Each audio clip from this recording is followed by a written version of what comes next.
Orang lain datang dari negara lain ke sini, tiap hari membanggakan leluhurnya, tiap hari bercerita keunggulan leluhurnya, tiap hari kita harus mendengarkan riwayat-riwayat leluhurnya.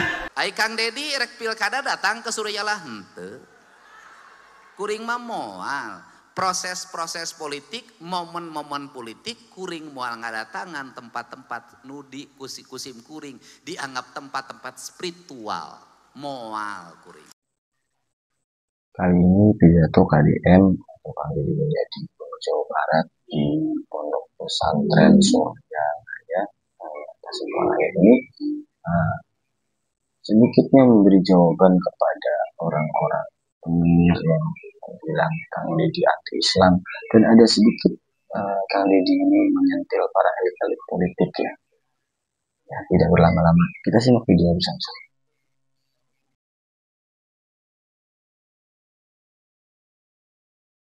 Orang lain datang dari negara lain ke sini, tiap hari membanggakan leluhurnya, tiap hari bercerita keunggulan leluhurnya, tiap hari kita harus mendengarkan riwayat-riwayat leluhurnya.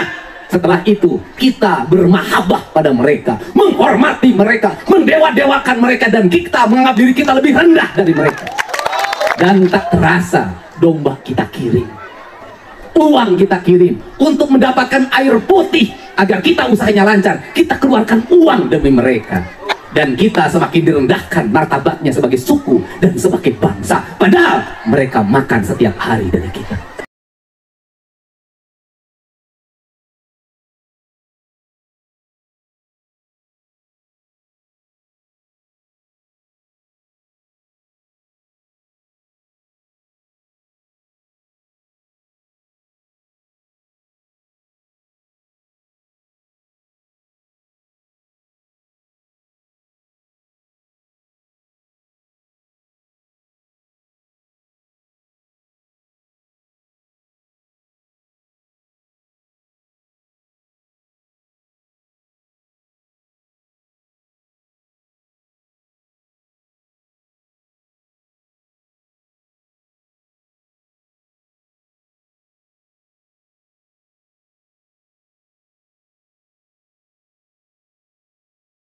Ai Kang Dedi rek pilkada datang ke Suryalah henteu.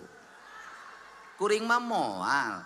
Proses-proses politik, momen-momen politik kuring moal ngadatangan tempat-tempat nudi kusim kuring dianggap tempat-tempat spiritual. Moal kuring. Lamun geus meunang ku kuring didatangan. Naon sababna? Lamun geus meunang ngajabat ngadatangan berarti kuring mawa manfaat ka pasantren. Kenapa jalannya sempit? Bagaimana bus masuk? Itu saya sudah hitung tuh dari tadi. Untuk itu Umi tahun depan jalannya akan lebar.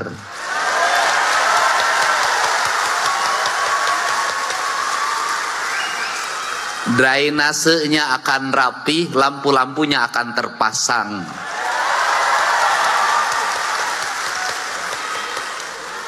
Karena la ilaha illallah saya itu harus saya wujudkan. Kalau la ilaha illallah bagi santri, ya belajar mahabbah pada gurunya. Tapi la ilaha illallah bagi gubernur, APBD-nya harus la ilaha illallah.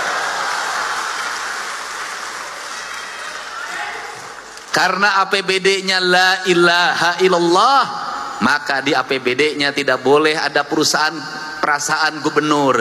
Ini APBD buat nyihiang. Karena kalau saya bilang APBD buat istri saya kebetulan tidak punya. Barangkali saja hari ini bisa nyangkut di TKN Suryalaya.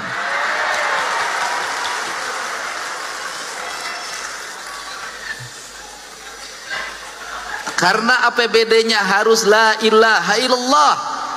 Kata Abah, alam Padang poe panjang nagara tunjung sampurna caang bulan 14 jalan gede sasapuan. Kalau jalan gede sasapuan maka APBD yang la ilaha illallah jalannya lebar, bersih, ada drainasenya, tukang sapunya dibayar dengan baik gajinya, ada tempat sampahnya. Dan seluruh yang pakai mobil, yang pakai motornya, la ilaha. Kalau yang pakai mobil dan pakai motornya la ilaha illallah, tidak akan pernah ada kecelakaan lalu lintas. Kenapa? Karena yang nyopirnya zikir, yang duduk di mobilnya zikir, yang pakai motornya zikir. Karena zikir, maka eta panon bakal awas, eta ceuli bakal ngadangu, eta irung bakal ngangse, eta letah bakal ngucap, eta hate bakal ikhlas. Lamun dinunya nage kersaning Gusti Nu Maha Suci Allah Subhanahu wa taala nakdirkeun cilaka di jalan, nu cilaka nage la ilaha, mulih kajati mulang ka asal, bagja kunaon jadi bagja, apa nek amprok jeung Gusti Nu Maha Suci, apa nek amprok jeung Kanjeng Rasul, apa nek amprok jeung para aulia, apa nek amprok jeung Abah Sepuh jeung Abah Ano. Kalau dalam bahasa sastra, kepatian adalah jalan menuju kebahagiaan. Tapi kuring mah malwa ka ayeuna sabab rugi can kawin deui. Nah, tapi bagi orang-orang yang Islamofobia, benci betul kalau udah denger Arab Islam, benci betul, saudara. Nah, ini berbahaya. Nah, atau sekarang, saudara, kita lihat Gubernur Jawa Barat, ada rumah sakit umum daerah di Jawa Barat, namanya Rumah Sakit Umum Daerah Al-Ihsan. Nah, kenapa dikasih nama Al-Ihsan? Karena dulu waktu bangunnya kerjasama Pemda dengan basis Badan Amil Zakat. Nah, karena uangnya nih dari umat, dari infak, sodako, zakat, dibangunlah itu rumah sakit umum daerah. Jadi nggak sepenuhnya itu duit dari APBD, nggak sepenuhnya dari anggaran negara, emang dari infak dan sodako umat. Nah, maka itu pengurus basis kompromi dengan Pemda dulu, ya udah kalau gitu kasih nama Al-Ihsan. Nah, saya mau tanya, bagus gak itu nama? Bagus, tapi ada yang gerah. Nah, tahu-tahu gubernur sekarang minta ganti dengan welas asih. Saudara, kita nggak katakan welas asih itu jelek, tapi ada urusan apa Al-Ihsan diganti dengan welas asih? Kalau gubernur mau bikin rumah sakit baru, kasih nama welas asih, silakan. Bikin rumah sakit baru, namanya Rumah Sakit Sampurasun, silakan. Bikin rumah sakit baru, namanya Rumah Sakit Welas Asih, silakan, saudara. Kenapa yang sudah ada uang dari bantuan umat kok diganti dari Al-Ihsan ke Welas Asih? Kenapa? Karena dia nggak suka tuh kata Al-Ihsan. Dianggap ini Arab ini bau Islam ini Arab. Kenapa mesti Al-Ihsan? Padahal ihsan itu sudah jadi bahasa Indonesia. Iman, Islam, ihsan itu bahasa Arab yang sudah jadi bahasa Indonesia. Saudara, oh tahu-tahu begitu ditanya wartawan dia ngeles, ini kan cuma sekedar ganti nama. Tunggu dulu. Siapa bilang ganti nama itu enggak berimbas? Ganti nama itu berat. Karena itu nanti menyangkut administrasi. Berarti pelangnya diganti, kop suratnya diganti, kop amplopnya diganti, stempelnya diganti. Bukan itu lagi, sertifikatnya juga diperbaiki, itu nama, perizinannya juga namanya mesti diperbaiki lagi. Itu semua biaya. Nah, jadi jangan yang konyol-konyol lah. Nama Al-Ihsan diganti, kecuali kalau namanya jelek, saudara. Wah, ini namanya jelek nih. Umpamanya rumah sakit apa? Rumah sakit cebok umpamanya. Nah, ini kan jelek namanya, ganti sama Rumah Sakit Welas Asih. Saya mau tanya, Rumah Sakit Al-Ihsan bagus tidak? Ada urusan apa diganti Welas Asih, ya kawan? Nah, jadi ada aroma, nggak suka yang berbau Arab, berbau Islam. Nah, ini kita jauhkan. Sikap rasis semacam ini haram buat umat Islam, ya kawan. Haram. Karena memang beberapa waktu yang lalu sang gubernur ini terang-terangan dalam ceramahnya dia menyerang Islam. Jadi dianggap Islam ini agama pendatang, yang leluhurnya bukan leluhur bangsa Indonesia. Bangsa Indonesia punya leluhur sendiri yang leluhurnya jauh lebih mulia daripada leluhur-leluhur yang menyebarkan agama Islam. Ini ngawur ini, saudara. Nah, jadi dia benci dengan Islam, dengan Arab, saudara, sehingga menumbuhkan sikap rasis. Dan saat ini dia kadang-kadang ceramah di mana-mana, saya difitnah, katanya saya benci Islam, saya difitnah, saya dilawan, katanya saya begini begitu. Bukan difitnah, fakta. Anda merubah Purwakarta dari kota santri jadi kota berhala. Berhalanya masih ada sampai sekarang. Nah, fakta. Anda mengganti assalamualaikum dengan sampurasun, bukan fitnah, fakta. Nah, kini juga fakta. Anda mau ganti kata ihsan dengan welas asih. Saudara, jangan apa namanya, jangan kelewatan, jangan nanti di Bandung ada juga rumah sakit Hasan Sadikin, diganti juga lagi nanti. Nah, itu kan Hasan kan juga bahasa Arab, Sadikin bahasa Arab, itu kan nama tokoh Jawa Barat dulu. Hasan Sadikin itu dulu nama tokoh besar di Jawa Barat, diabadikan namanya jadi rumah sakit, saudara. Nah, terus bagaimana? Terus sekarang nanti kamar jenazah mau diganti jadi kamar layah begitu. Atau kamar bangke. Astagfirullahaladzim. Jenazah bahasa Arab, saudara. Jadi nggak usah menanamkan atau mengaplikasikan dalam kehidupannya kebencian, sikap rasis, fasis terhadap sesuatu yang berbau Islam. Nah, ini yang perlu saya sampaikan ya, ikhwan. Nah, jadi silakan bikin rumah sakit yang banyak. Yang satu nama rumah sakit Welas Asih, yang satu rumah sakit apalah, dikasih nama, silakan. Kata gue apa? Kang Deddy Mulyadi, Gubernur Jawa Barat, Bapak Aing, Gubernur Aing. Kang Deddy, Gubernur Aing, belum lama ini dia nyampe ke acara haulnya Pondok Pesantren Suryalaya di Tasikmalaya yang ke-120 tahun. Pondok pesantrennya Abah Anom, orang tua angkat daripada Kang Deddy Mulyadi. Kita apa dia ngeliatin orang itu. Lah orang dari Pongkot ketemu pucuk, apa bejubel, apa kemereteg. Buset deh, polisi, tentara tuh, Pol PP ngejagain bapak aing apa waweho. Apa susah nindaknya ge. Saking banyaknya orang, ada yang ngawe-ngawe, ada yang foto, ada yang manggilin. Lepas gimana andainya kita mau punya pemimpin yang memang disenengin sama rakyat, disenengin sama masyarakat.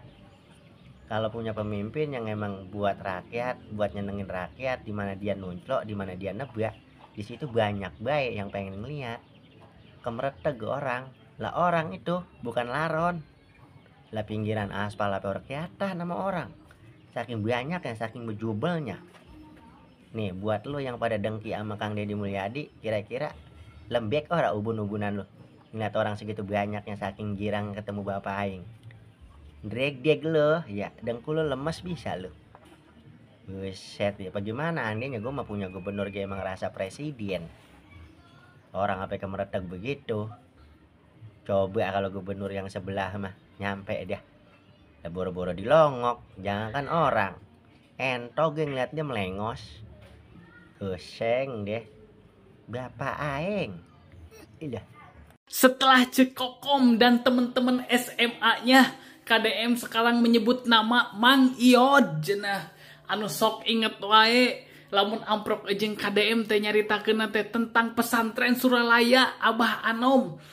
Sangat luar biasanya KDM baheula mah menikot dikapir-kapirkeun, dihindu-hindukeun, dimusrik-musrikeun, terus we cenah diragukan keislamanana. Ayeuna KDM menunjukkan datang ke pesantren anu baheula manehna dididik diancik meureunnan tidinya nya. Bisa wae KDM tibareto datang cenah, terus rek pemilu bisa datang cenah, tapi nanaonan cenah eta mah ari ayeuna mah datang geus meunang cenah, manehna membawakan manfaat. Luar biasa pisan eta niat etanya non sih menjaga marwah pesantren KDM eta sugan mempolitisasi pesantren henteu KDM mah. Nyai ayeuna mah geus jadi KDM, geus jadi gubernur, arek datang ke pesantren, arek datang ke jelema leutik, arek datang ke nu kumaha-kumaha oge da emang manehna membawa manfaat sebagai pemimpin. Hebat pisan ieu bapak aing. Ieu kumaha kabarna Mang Iod geura amprokeun geura temukeun netizen. Ayuh mana Mang Iod anu disebut ku KDM ieu nya warga Jabar. Sambutan atau mau'izah hasanah yang diberikan di Pondok Pesantren Suryalaya Tasikmalaya ini menunjukkan bahwa Kang Deddy ini bukan orang yang anti Islam dan lain sebagainya. potongan-potongan video yang saya tampilkan ini mungkin sebagai jawaban atas oknum-oknum yang pernah bilang atau menyebut Kang Deddy sebagai orang yang anti-Islam, dan sedikit ada menyentil elit-elit politik tentang banyaknya orang politik yang ketika ingin menyalonkan diri sebagai DPR ataupun pemimpin daerah, banyak yang datang ke pondok pesantren, dan pondok pesantren menjadi tempat untuk berpolitik ya. Tetapi setelah terpilih malah tidak ingat ataupun tidak bisa membantu pesantren. Itu kan yang sudah terjadi, dan tidak dipungkiri, semua mungkin tahu. Dengan hal demikian itu sindiran Deddy kepada oknum-oknum tersebut ya.